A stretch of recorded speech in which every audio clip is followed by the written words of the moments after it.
Bonsoir. Hier, c'était la niche parlementaire des Républicains. Alors, vous vous rappelez peut-être que la niche parlementaire, c'est le jour de l'année où les groupes d'opposition ont la maîtrise de l'ordre du jour de l'Assemblée nationale. Concrètement, ça veut dire que c'est eux qui proposent les textes de loi qui sont étudiés.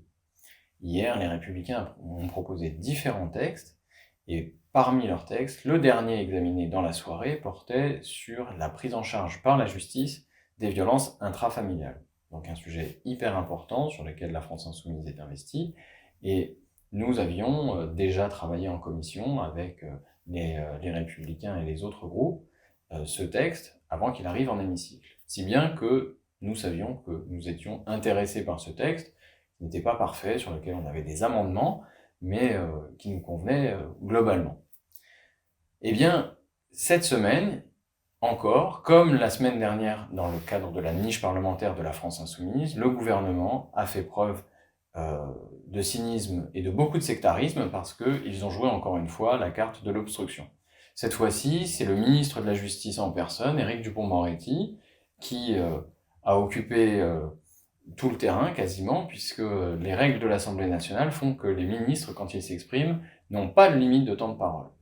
Or, la niche parlementaire s'arrête forcément à minuit. Donc quand on a examiné un texte et qu'on arrive à minuit, même si on n'a pas voté ce texte, l'examen de la loi, de la proposition de loi, s'arrête instantanément.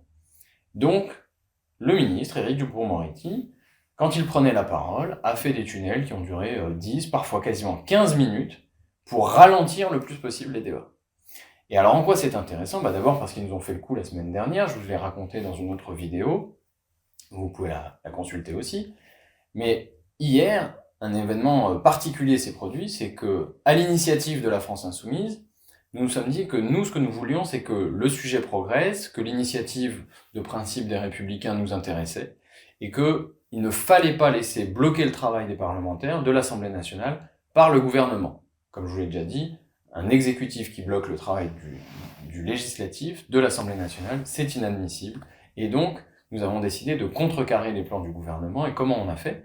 Au dernier moment, ou très peu de temps en fait avant minuit, nous avons décidé que nos amendements, même s'ils étaient intéressants, même s'ils complétaient le texte, allaient prendre trop de temps à être examinés, et donc nous les avons tous retirés. Et en coordination avec les autres groupes, nous avons pris l'initiative et nous avons fait retirer tous les amendements pour aller directement au vote du texte. Pourquoi nous avons fait ça ? Parce qu'une fois que ce texte est voté à l'Assemblée nationale, il va atterrir au Sénat, qui pourra travailler, l'améliorer, et il reviendra encore une fois à l'Assemblée nationale. Donc on ne renonce pas à nos idées.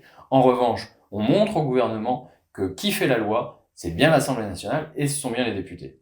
Et on a réussi. On a réussi parce qu'à 23h59, malgré les démarches des députés de La République En Marche et du ministre, eh bien on a réussi à arriver au moment du vote, et par 41 voix contre 40, eh bien le texte a été adopté. Donc c'est une grande victoire en réalité du parlementarisme, et c'est une très bonne nouvelle parce que, encore une fois, finalement, LFI est la force qui garantit les droits du Parlement et de la démocratie face au sectarisme et au cynisme du gouvernement qui fait semblant, mais au bout du compte, bloque les débats. Alors, c'est une victoire, et ça n'est pas la première. Et ça, je pense que c'est important que vous le sachiez, et puis vous puissiez le partager éventuellement autour de vous, parce que ça n'est pas la première fois qu'on réussit ce coup. On l'avait réussi aussi lors de la niche parlementaire du MoDem, qui proposait un texte de loi sur les pensions alimentaires. Je rentre pas trop dans le détail, et ça s'était passé exactement de la même façon.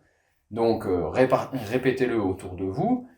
Dans ce pays, l'Assemblée nationale travaille, les députés ne sont pas inactifs, et au contraire, ils se bagarrent aussi face au gouvernement pour obtenir et faire respecter le choix des citoyens, des électeurs qui ont voulu que l'Assemblée nationale soit diverse, et nous arrivons à produire du travail en commun avec d'autres forces, que ce soit le MoDem ou les Républicains. Donc, face aux récits médiatiques, face à la propagande même de LREM qui explique que nous ne sommes pas productifs, nous ne sommes pas capables de discuter avec les autres, on a une preuve très concrète qu'en réalité les droits du Parlement sont respectés grâce à l'initiative de la France Insoumise, et ça c'est une belle victoire.